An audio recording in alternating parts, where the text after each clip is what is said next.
Hello, and welcome to Confessions of a Successful Leader, hosted by me, Andrew Tallents, the self-coaching expert. In each episode of the show, we hear the insightful confessions of a successful leader who wants to inspire others to live their professional and personal dreams. I am always keen to hear your feedback, particularly in relation to the kinds of leaders you would like me to invite onto the show in future. But for now, sit back, relax, and enjoy the rich insights from our special guest.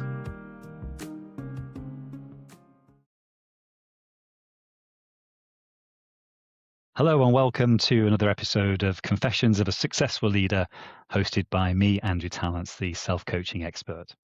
I'm delighted that Josh Mastel has joined me in the studio today. Welcome, Josh. Thank you very much. Good to be here. I'm looking forward to hearing your story today. As anyone watches this show frequently or listens to it, we always start by getting to know you a little bit. So please tell the audience a little bit about yourself and where your current focus is. Yeah, Josh Mastel again. Thanks so much. Live in Atlanta, Georgia, from Chicago, Illinois.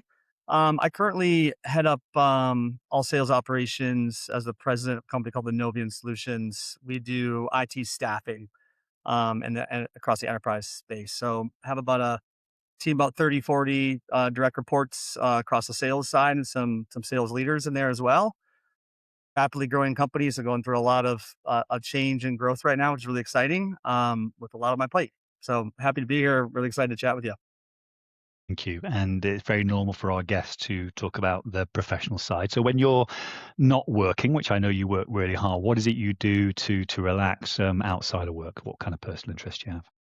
Yeah, well, my life has changed a lot as the last 2 years. So my wife and I have been, we own this business, and we're growing this company. We welcomed our first child into the world 2.5 years ago. Our second child a year ago yesterday. So I have a 2.5-year-old at the house and a 1-year-old at the house. So my day now is much different than it was 3 or 4 years ago. And so I'm all in. I love being a parent. I'm all in on being a super dad when I'm at home and trying to be a super leader when I'm at work. So that's really consumes a lot. Avid golfer, very competitive golfer, love to travel, but I don't get to do those two things as much as I used to, unfortunately. It'll come again. I've got now grandchildren who are 2 and 1. So Oh, fun, yeah, fun. and I You get to do do play all the quite a bit. fun things I as play a golf now. Yes. grandparent. Excellent. Well, thank you for that. And what I'm really interested in learning about, which I'm sure our audience will be, because there'll be people out there, particularly if they're founders of business and growing businesses, about, having your spouse, your other half in the business. So let's take you back, Josh. I want to understand a little bit more about what was happening to you in your earlier years. So your childhood years, the influences, or the challenges you faced. Let's just spend a few minutes there. Yeah, if you told me that I'd be doing what I'm doing today, for happy family, great marriage, great kids, being business, developed and come a long way as a leader. If you would have told me that when I was 10, 12, into my teens, I would have told you were crazy. Just grew up in a really, good parents, good people, just maybe a little bit lost at that time in their life. And so I saw a lot of divorce and moving around and switching houses and all that kind of stuff, growing up. Uh, but I was always like an outgoing, positive, optimistic kid. I just kind of had that inside of me. I'm the youngest of four, really close with my brother, right above me. We really moved out together of the house when I was 17. He was 21, and we lived together. He was really kind of my dad. Like, he taught me everything I really know. When I was 18, traumatic event. He's 22, passed away in a car accident. So that was a really kind of a pivotal moment, change in my life growing up, that when I kind of look back and I think about why am I the person I am today, as hard as that was to go through. And I went through the valley of dealing with that to not really dealing with it until I was an adult, to now it's something I look back for in some weird way. It's hard to even say out loud. There's a gratitude of I am who I am because I went through some of those hard times. So I look back at it as a positive now, but no doubt a lot of those traumas growing up changed me and impacted me quite a bit. And it's very normal for our guests to have some kind of tragedy in their lives. So I really appreciate you sharing that, and also learning, what the gift was that for you, even though at the time that obviously wouldn't have been seen in that way. Just talk to a little bit about the earliest that you can remember, any dream that you had about what you wanted to do in life. Well, even as a young kid, I always had this entrepreneurial bug inside of me. I mean, I had a every day it snowed in Chicago. I'm like, they're calling a friend, let's go knock doors, and can I shovel your driveway for 20 bucks, 30 bucks, whatever. Um, I remember being really young, calling my mom saying, "Hey, can I start a paper route?" And I called the newspaper place, and I had a paper route. Then I had a lawn mowing business. It's like I always had that drive to be like, I think I can create my own things that can build me the life that I want one day. Maybe I didn't know that at that time because it's hard to think about life down the road when you're young. But I always was like, I always like to work hard. I always like to create for myself and be independent. So I remember that at a young age. I just recently remembered that. I kind of left my memory for a long time. But as I talk more about entrepreneurship and leadership, like I am tapping back into some of those early memories. And that is one that definitely sticks out to be pretty impactful. You obviously had your brother who was very important for you, particularly in your late teens. Can you remember, usually in your late teens or just before that, what other role models were around you? Bear in mind how you were describing your parents were at that point. Who else could you actually learn from apart from your brother at that point? Yeah, I played, I was a really good basketball player growing up. I ended up, playing in college, and there's coaches for sure growing up that I remember some vivid moments like in like grade school where and I kind of teach this now today in some of our leaders. I remember a vivid conversation I had with this teacher that was like working at recess. I was like 10 years old or 8 years old. He was watching me play basketball and he grabbed me one day and he goes, "Hey, you're a great basketball player." And like I always know I was kind of good, but ever since then, I became really good. And I think it's because I had someone tell me I am something. That became my identity. And I think that can be translated to a lot of lessons for us as we grow older. But I remember like, some of those coaches, some of those teachers growing up for sure had that impact on me as a young kid. Now, we're really interested to know all of your journeys to this point, and particularly how life has changed since you've had the family as well. But just talk to us about that period you said there. You obviously sadly lost your brother. You'd obviously moved out of the house. What was going on for you then in terms of your life? You had this entrepreneurial spirit, but what was the first thing that you did to earn money? So worst timing. I'm about to go to college. And I grew up in this kind of like really hardcore Baptist, almost cult like period of life. Very disciplined, very unexposed to the world. I go away to college and I'm dealing with this thing for my brother.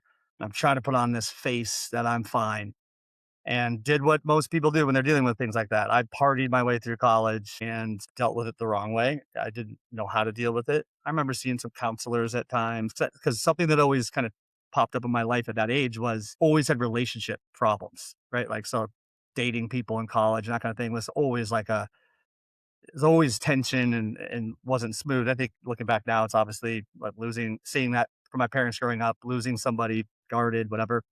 So, like, I did not deal with it well. Try to avoid it at all costs, put on the face that everything's fine, and turn to, the vices of the world to kind of mask that. I had a And good then, time, had a great yeah, time looking back on it, but, absolutely. probably not the healthiest thing in the world. Absolutely. And then talk to us then about obviously leaving college, dealing with that. You're obviously partying hard, but then suddenly, the realization kicks in that you've got to, have a life to be able to, fend for yourself in that sense. What happened at that point? Yeah, so it was actually another kind of I had a rock bottom moment, and that kind of my life chapter 2 of my life changed then. So I graduated college, and I was always this kind of a naturally gifted communicator. I got good energy. So, like, I was able to skate through life for the most part because teachers liked me. I was able to build relationships with them. My charisma helped a lot. So I got my first sales job out of college in the same industry that I'm actually in now at a really big company. Had a buddy that worked there, got me the job, and I was terrible because I was still living that same lifestyle in college. I just had a job now. So I'm still not paying attention to my career, but I have this job. I'm still kind of partying and doing my thing. And to be honest, they kept me there way longer than I should have. But I tell the story today when we onboard, new salespeople. I had a sales consulting company before here that I, built it and sold. So like I'm able to tell the story. Hey, I literally built a sales consulting company that trains companies and how to build good sales teams, run a very, $100 million successful sales team here that we've built from the ground up. I was fired from my first sales job. So it's kind of a cool story to look back. But I remember in that moment, my life was like I've never failed before. And I have all this charisma and I'm super talented and all these things. And I got fired. And it was humiliating and embarrassing. And from that moment on, I got a second chance after that. And from that moment on, I really dove into this personal development, professional development. I started tearing through books, listening to podcasts, getting mentors, and my life changed after that. So I'm really looking back on that with very great gratitude. And it's a fun story to be able to tell today. I got fired from that first job. So talk to us then about that second job onwards. And what I'm really interested in here is relating to what you've already told us. And we talked a bit about this offline before we came on air, but there are going to be certain things that you really developed in terms of skills and competence and qualities because of what your parents were going through and also what happened with your brother that meant that you were going to be successful in those early years of your life. So what was it particularly in those things you think that actually enabled you to be successful, particularly in sales early on in your career? Well, I think it's probably I saw the rest of my family on how they responded to some of that tragedy. As I'm getting older, I'm able to see things more clearly. Like, hey, this person, my family's their life isn't great, and their excuses they never recovered from what happened. And so I had this kind of moment of like, I'm an adult now, and I get to design my own life. I get to create whatever I could be whoever I want to be. So what kind of helped there was I got a call after I got fired from one of the leaders at the company that I got fired from who left as well. And he called me, goes, hey, listen, I know you weren't good there and you got fired, but I always saw something in you. Like I always think that you have what it takes. Like come work for me, move to San Diego from Chicago. I'd never been there, but it was February in Chicago. So I'm like, of course, I'll go check this place out. And I ended up taking that job, moved across the country to California, didn't know a single soul. So that was like this time in my life where I was like, I get to reinvent whoever I want to be. Given what I've learned that hasn't worked for me, it can't just be pure talent that I'm trying to base off. I got to go deep and figure out how to become someone that I want to be. And I think that mentality is the biggest learning lesson that I took from that into that next chapter of invent yourself and then reinvent yourself and then reinvent yourself. And I'm still doing that today. Like that's like a habit I've developed for the last 10, 15 years.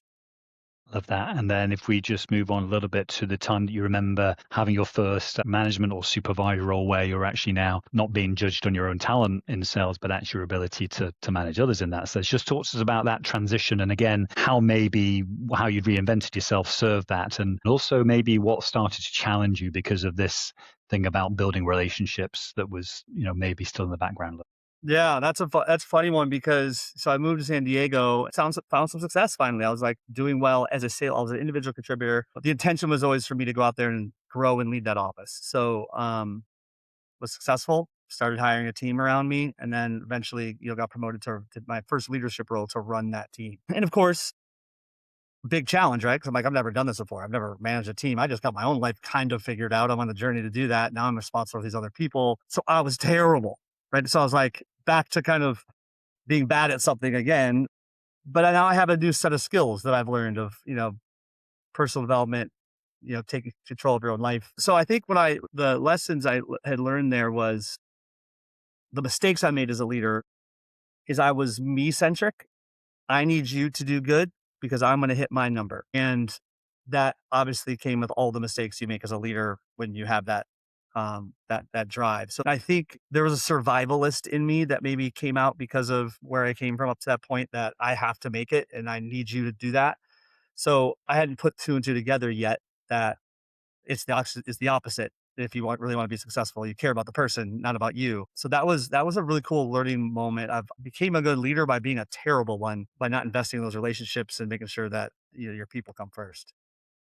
And again, this is still an important stage of your career. You'd moved to San Diego and tough life moving from Chicago to San Yeah. Diego. I think the climate's always brilliant in San Diego, isn't it? Yeah. From memory. But what were you at that point wanting to achieve? Bear in mind you got good at this and you could see that you do it. Did you have then something maybe 5-10 years ahead you were thinking about at that point? At that point, I wanted to make money. Money was a big driver. I never grew up with nice things. We grew up fine and we weren't poor, but I wanted the nice car and I wanted the nice house. That was kind of the envision in my head of I want to build this life that I came out of the rubble and I built this thing. So it was like a pride. So I think that was the short term vision. As I started, becoming better at being a leader over a couple of years there, 3 years there, that's when this like entrepreneurial thing kicked back in. I had this voice in my head that's like, you're kind of built for more. You're built for something bigger than being a cog in this wheel and being good at this job.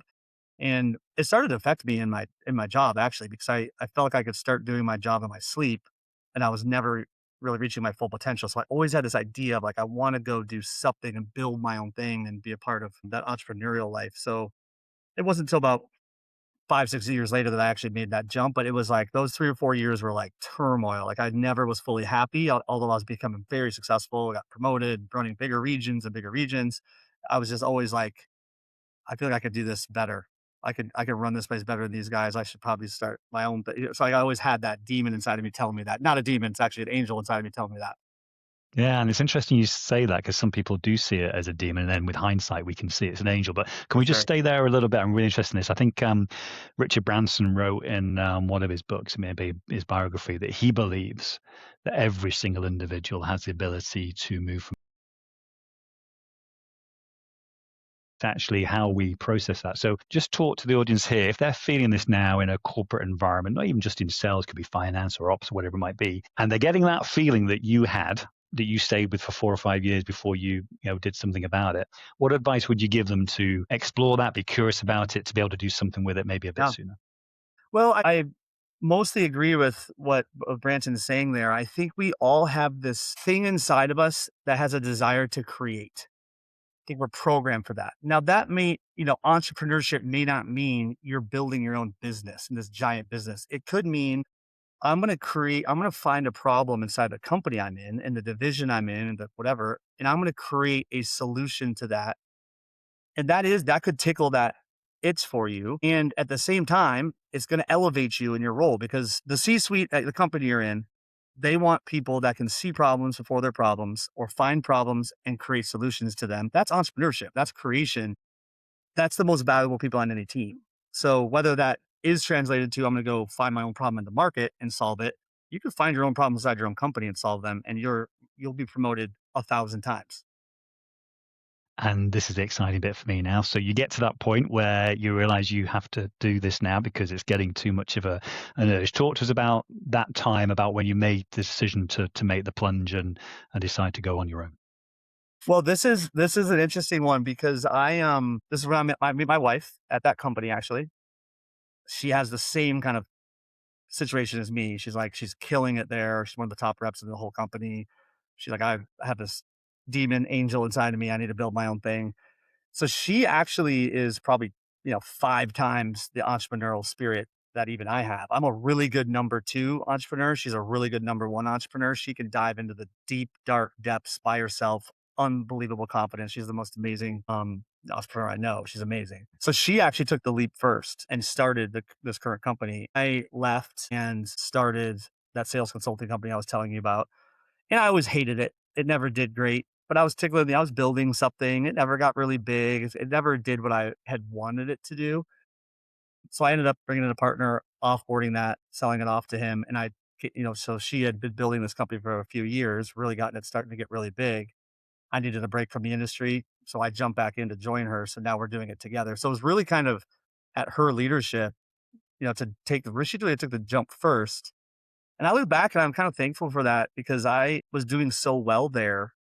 I could see myself being stuck. Like I'm making so much good money now. You throw some kids in the mix. It's like now it's hard to leave. It's like I'm really glad the timing worked out when I met her. We got married and this all happened. And just talk to us about how your friends at that point, even colleagues, viewed now you, because we're talking about you, going off and deciding to go on your own. Because some people look at it and say, you must be crazy, why take all that risk? And what kind of reaction did you have from your friends and colleagues? He thought at that time and still today things were insane. You think about, parents want your kids to be safe, right? So like we always joke about my wife, my mother-in-law, I love her to death. She's amazing. We always joke about her that literally every decision that me and my wife make, she thinks we're crazy. It's like, what are you doing? That's the scariest thing I could have ever imagined. So I think there's that element of people that want to protect us, that they're scared of the risk. We're not really, we believe in ourselves enough now that risk isn't as daunting to us as it may be to others. And then I think there's the other side of like the friend group. I would hope to think it's kind of motivating to them that, bet on yourself, believe in yourself. So I think there's a little bit of we're the couple that people come to when they have an issue or they have a problem, because I think they know that we've been down that path of being able to solve big problems and bet on ourselves. So a little bit of both reactions in regards to that.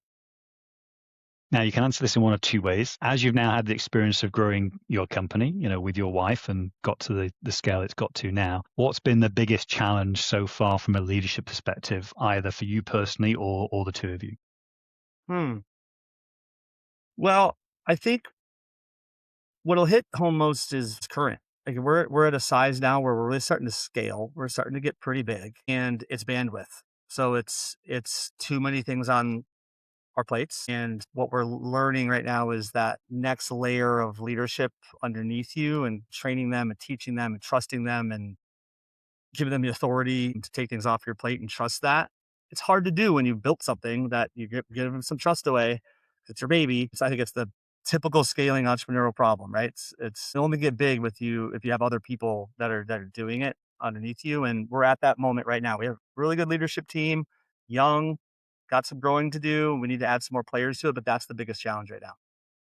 Excellent. And I'm sure the audience would love to hear this. So between the two of you, how do you manage that professional relationship, and how do you then either accommodate and adapt that in terms of when you're outside of the workspace? I Yeah, know it's you're always on, but it's of course. Yeah, there's going to have to be a documentary, a book written about this one day, because somehow it works perfectly, and I don't think it could work any other way, actually.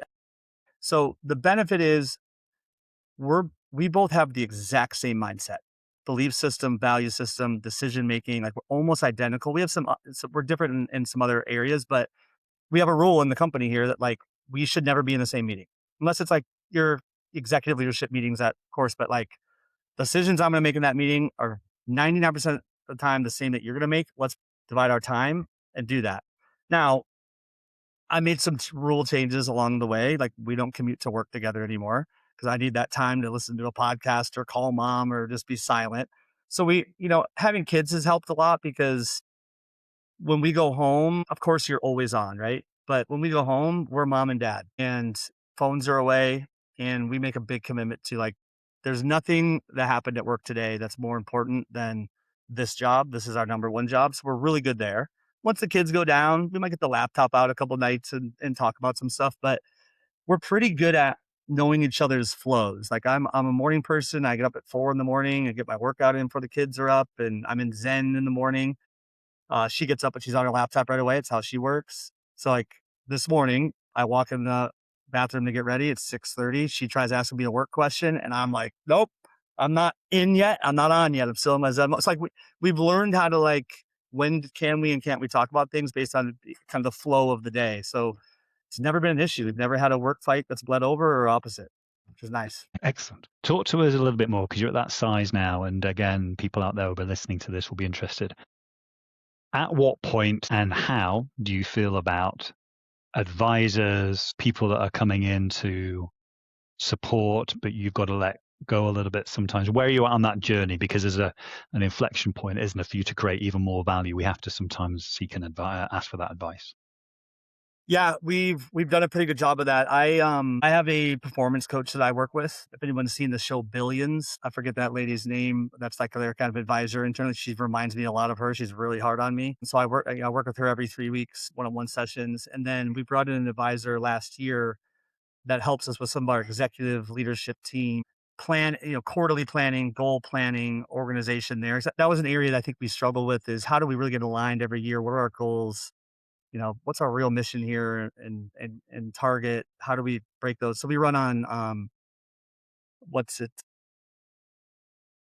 Creating OKRs. I forget this name of the system, but anyway, he helped us implement that, and he helped us run that. But I think it was been very valuable, because for us, it was, everyone tells us what we want to hear.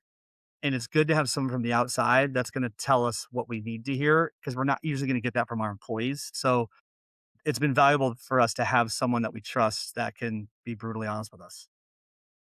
And what about the future for you two and the business? What's either the legacy or the thing that you're still yet to give that you've not given? What does the future hold? I mean, I'm 40, she's 35, 36. So, we got a lot of gas in the tank. I mean, we want to keep growing the heck out of this thing, and we have some big goals to hit. So you know, so I think growth is definitely, we're in the growth, mindset. How that's going to play out, I think we're taking day by day, quarter by quarter as life changes for us.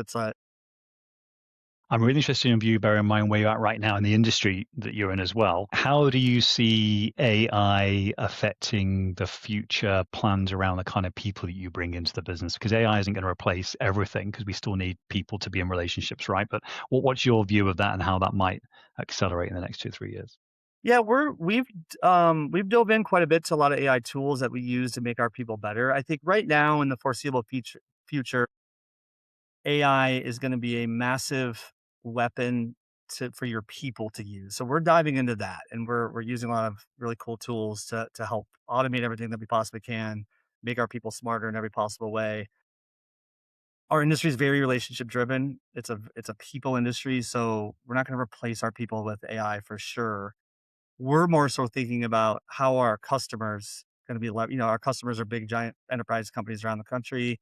How are they leveraging AI, and how can we help them find the skills that they need on their team to tackle that monster? No one knows what to do yet, right? Everyone's talks about AI, but if you really get under the weeds, no one really knows what they're doing yet. It's still kind of this beast in the corner they're trying to figure out. So we're keeping ourselves as educated as we possibly can. And I try to be optimistic about, you can listen to one podcast and be terrified about the future. You can listen to another one and be very optimistic. So I'm trying to live in the middle of understanding what's happening, but using it to our advantage. We've got time for one last question, Josh, and it's one for reflection, really. So if you had the ability to go back in time from where you are right now and access you, Josh, maybe 2 or 3 months after you'd lost your brother, what is it you would say to that Josh that's going to be important for him to understand about his future? I would say your life is like the iOS on your iPhone. Every 3 months, 4 months, you get that notification that it's time to upgrade. And if you look at your iPhone iOS today compared to 4 years ago, it's unrecognizable. So the challenge I always have for myself, I try to live in like 18-month, 2-year kind of sprints and chapters. And my goal is 2 years from now, I should be unrecognizable as a person from who I was 2 years ago, because I'm developing and changing and growing and adapting. So that's the advice I would give myself, that you're in control of that and it's not going to happen to you. You have to make it happen. Easy thing to say, hard thing to do, especially for a 17, 18-year-old kid to hear. But that is, to me, the key to all of this. Josh, and what I've loved about today is learning really that most people out there have the ability to be creative in their current situation. It's just about having, that courage to be able to do it, and also to believe in yourself and know that if you can really put your effort in, you can make anything happen and design your own life, which is, what you've done. So I really appreciate you being vulnerable with us today. Thank you very much for being on the show with us. I appreciate that. Really good to meet you. I hope you enjoyed this episode of Confessions of a Successful Leader. You can access all previous episodes of the show at confessionsofaSuccessfulLeader.com. If you are interested in finding out more about conscious leadership and self-coaching, just type in Andrew Tallents into LinkedIn or your favorite browser, and you'll find my contact details and all the content that you need. Until next time, don't forget to stay present, curious, and above all, conscious.